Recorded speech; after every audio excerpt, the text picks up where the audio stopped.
le silence. Le silence, c'est très intéressant.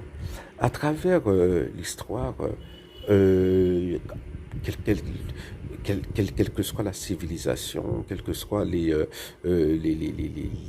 idées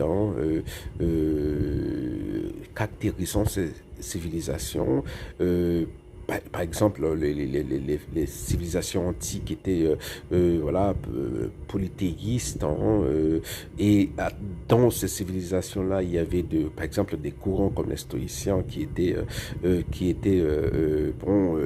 les stoïciens étaient panthéistes, donc voilà, ou déistes, et ensuite dans la chrétienté, c'est le théisme, voilà, c'est la croyance en la Sainte Trinité. Quel, quelles que soient les civilisations, le silence était considéré comme une valeur. Voilà. Le recueillement, d'ailleurs, dans toutes j'ai oublié les civilisations orientales, voilà, dans le bouddhisme, le silence, c'est une valeur. Dans le christianisme traditionnel, le silence, c'est une valeur. La contemplation, c'est ce qu'on appelle la contemplation. Et euh, aujourd'hui, eh bien, c'est bon, voilà un challenge pour vos enfants, pour l'été si vous en avez. Faites-leur passer 5 minutes en silence, sans portable, sans tablette, sans rien faire.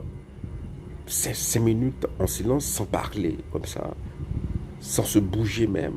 Vous verrez que c'est la chose la plus difficile que vous leur aurez imposée. Et pourtant, c'est important. C'est important. Le silence, c'est important parce que, d'ailleurs, on le dit, les saints le disent, c'est dans le silence que Dieu nous parle.